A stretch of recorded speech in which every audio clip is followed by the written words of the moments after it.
The first time I saw the vampire queen of Nithra, my hands trembled so badly I nearly dropped my diplomatic seal.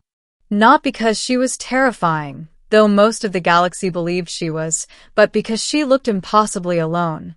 Her throne room was carved into the hollowed heart of a dead moon, its walls lined with obsidian spires that drank in all light. Crimson energy veins pulsed faintly beneath the stone, like the slow heartbeat of something ancient. Above us, a fractured ceiling revealed the stars, distorted through a thin atmosphere that shimmered like dark glass. And at the center of it all sat Queen Valeth. She was tall, impossibly pale, her skin the color of moon-bleached bone. Her eyes glowed a deep, predatory red, slit pupils catching every movement. Delicate horns curved back from her temples, etched with runes that glimmered faintly. Her lips concealed elongated fangs, symbols of fear across 1,000 systems. The galaxy called her a monster, a parasite, a nightmare ruler who fed on life itself. I had been sent to negotiate with her anyway. My name is Elias Morin, cultural envoy of the Terran Union. Humanity had recently entered galactic politics, and somehow, through a mixture of bad luck and reckless optimism, I had been chosen to open talks with the Nithran Dominion, the vampire civilization everyone avoided. They said Nithrans drained the life force of other species. They said their queen delighted in terror. They said no human had ever met her and returned unchanged.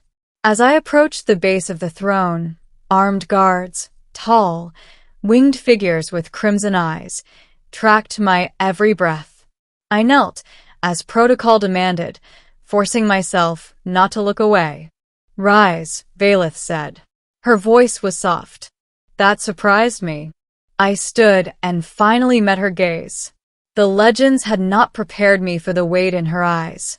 Not hunger, not cruelty, but something older. Wearier. "You are human," she said. "Your kind smells of sunlight and fear." "That's fair," I replied, before I could stop myself. A murmur rippled through the court.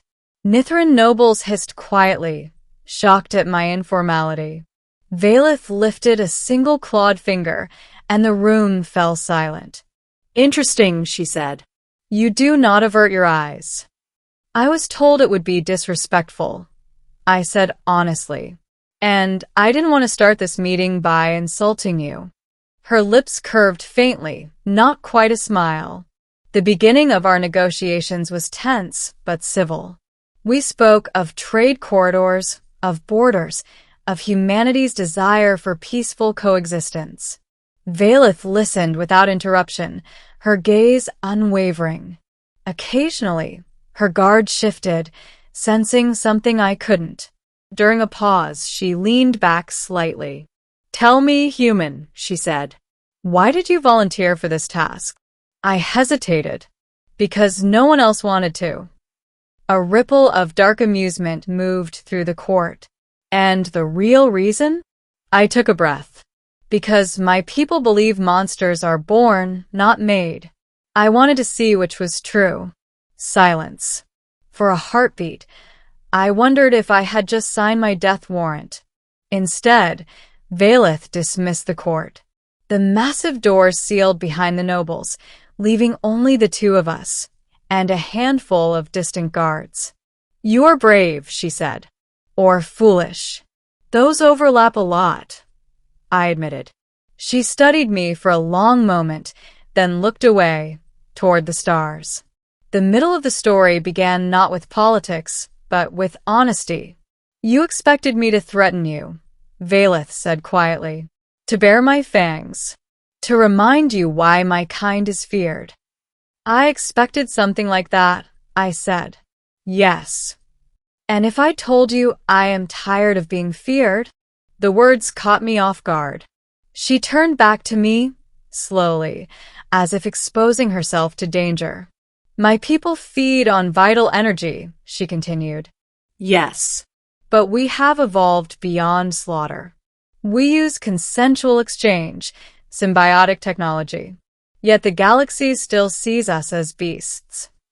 She lifted one clawed hand to her face, tracing the sharp angles of her features.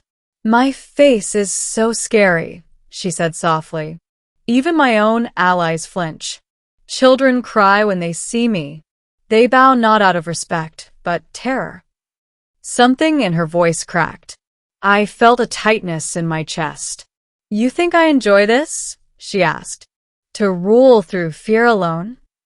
I spoke before I could overthink it. "No."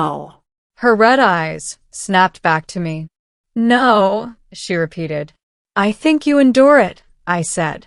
"Because someone has to." She stared at me as if I had struck her. For a long moment, neither of us spoke. Then she laughed, a quiet, hollow sound. "You are a strange creature, human," she said. "Most avert their gaze when they see my fangs." "I noticed," I said gently. "They're impressive." That earned a genuine laugh. Our conversations became more frequent after that. Over cycles, I remained on Nithra, officially to continue negotiations. Unofficially because Valeth requested it.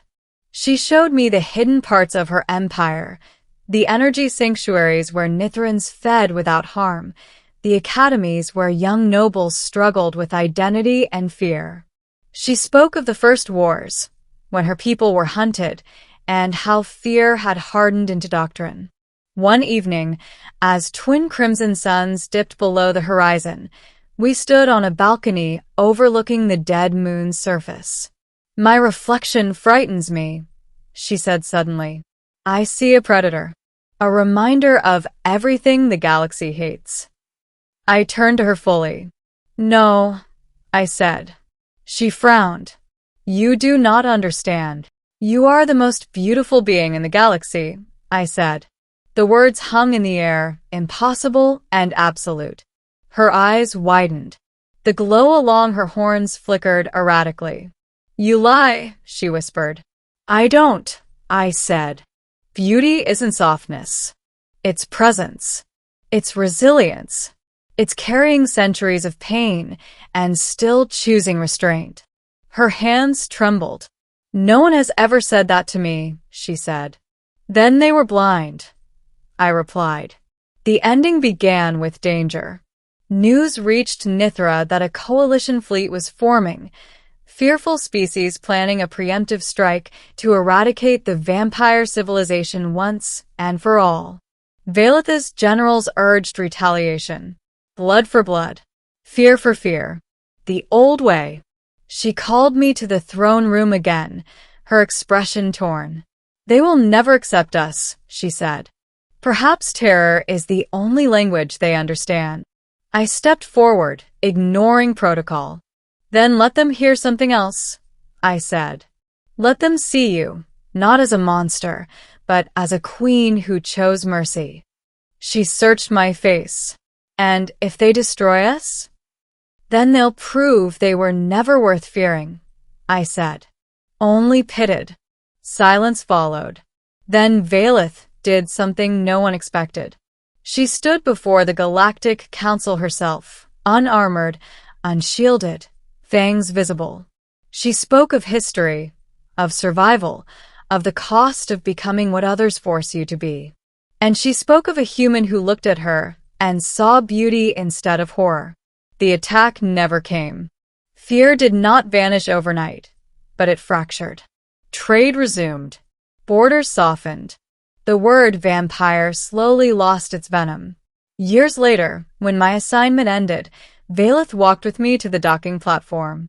"You changed everything," she said. "No," I replied. "You did." She smiled then, fully, fangs and all. "And yet," she said softly, "it mattered that you said it." As my ship departed, I looked back at the dark moon, at the queen who once believed her face was too frightening to be loved. And I knew this was true. The galaxy had been afraid of her beauty because it challenged their fear. And someone had finally named it.